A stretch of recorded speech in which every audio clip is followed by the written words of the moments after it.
ഈ നവകേരള സദസ്സിൽ തന്നെ ഇപ്പോൾ തോമസ് ചാഴികാടനെ പോലെയുള്ള ഒരു MP-യെ സദസ്സിൽ വെച്ച് തന്നെ അവഹേളിച്ചുകൊണ്ട് മുഖ്യമന്ത്രി പറഞ്ഞത് എന്താണ്? ഈ നവകേരള സദസ്സ് കേന്ദ്രത്തെ വെറുതെ ഇങ്ങനെ ആക്ഷേപിക്കാനുള്ള ഒരു ഒരു പരിപാടിയാണ്. ഈ കേരളത്തിലെ സാമ്പത്തിക സ്ഥിതിയെല്ലാം കേന്ദ്ര സർക്കാരിൻ്റെ അല്ലെങ്കിൽ കേന്ദ്ര സർക്കാർ സാമ്പത്തിക ഞെരുക്കിക്കൊണ്ടിരിക്കുന്നത് കൊണ്ടുണ്ടാകുന്നതാണ് എന്ന് ജനങ്ങളെ ബോധ്യപ്പെടുത്താനുള്ള, അല്ലെങ്കിൽ അങ്ങനെ ഒരു PR പരിപാടി ജനങ്ങളിലേക്ക് അത് അടിച്ചേൽപ്പിക്കുക, അങ്ങനെ വിശ്വസിപ്പിക്കുക എന്നുള്ളതായിരുന്നു ഈ നവകേരള സദസ്സിന്റെ പോലും പ്രധാനപ്പെട്ട ലക്ഷ്യം. പിന്നെ കേരളീയം പോലെയുള്ള പരിപാടികൾ, ഇപ്പം ഞാൻ ലോക കേരള സഭയുടെ അംഗമായിട്ടുള്ള ഒരു സുഹൃത്തുണ്ട് എനിക്ക്. അദ്ദേഹം പറയുന്നതാണ്, ഈ ലോക കേരള സഭയിൽ അംഗമായാൽ നിങ്ങൾക്ക് സർക്കാരിൻ്റെ ഇതുപോലെയുള്ള പല ഫോണുകൾ വന്നുകൊണ്ടിരിക്കും, ഓരോരോ പരിപാടികൾ, ഓരോരോ സ്പോൺസർഷിപ്പുകൾ, ഇതുപോലെയുള്ള സ്പോൺസർഷിപ്പുകളിൽ നിങ്ങൾക്ക് പണം കൊടുക്കാൻ പറ്റും. ഈ സ്പോൺസർഷിപ്പുകളൊക്കെ കൊടുത്താൽ ഇതിന് പല വിധത്തിലുള്ള സ്ട്രിങ്ങുകളുണ്ട്, ഇതിന് ചരടുണ്ട്. ഓരോ ഇതുപോലെയുള്ള പണം കൊടുക്കുന്ന ആൾക്കാരെല്ലാം അവരെല്ലാവരും വെറുതെ പണം കൊടുക്കും.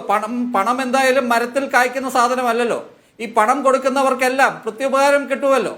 ഇപ്പോൾ പണ്ടൊക്കെ ആണെങ്കിൽ CPM എന്ന് പറയുന്ന ജനങ്ങളുടെ സർക്കാർ, പണ്ടൊക്കെ എൻ്റെ കുട്ടിക്കാലത്തൊക്കെ ഞാൻ കേട്ടിട്ടുണ്ട്, ഇത് ഞങ്ങളുടെ സർക്കാരാണെന്ന് ജനങ്ങൾ, സാധാരണക്കാർ പറയുന്നത് കേട്ടിട്ടുണ്ട്. പക്ഷെ ഇപ്പോൾ എന്താണ്, സാധാരണക്കാരുടെ സർക്കാരാണോ ഇത് മുതലാളിമാരുടെ സർക്കാരായില്ലേ?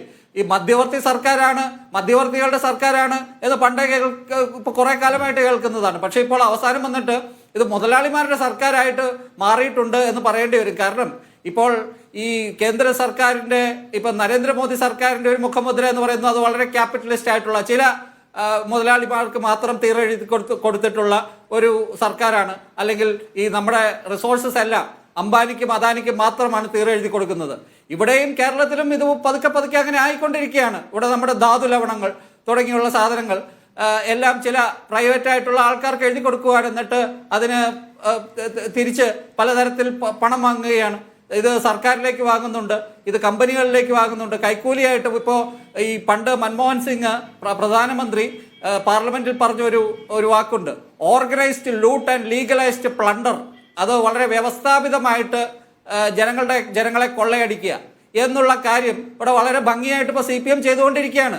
ഈ നവകേരള സദസ്സും കേരളീയവും ഇതുപോലെയുള്ള പല PR പരിപാടികളും കഴിഞ്ഞതിന് ശേഷം ഇപ്പോൾ ഏറ്റവും അവസാനത്തെ PR ആണ് ഈ മുഖാമുഖം.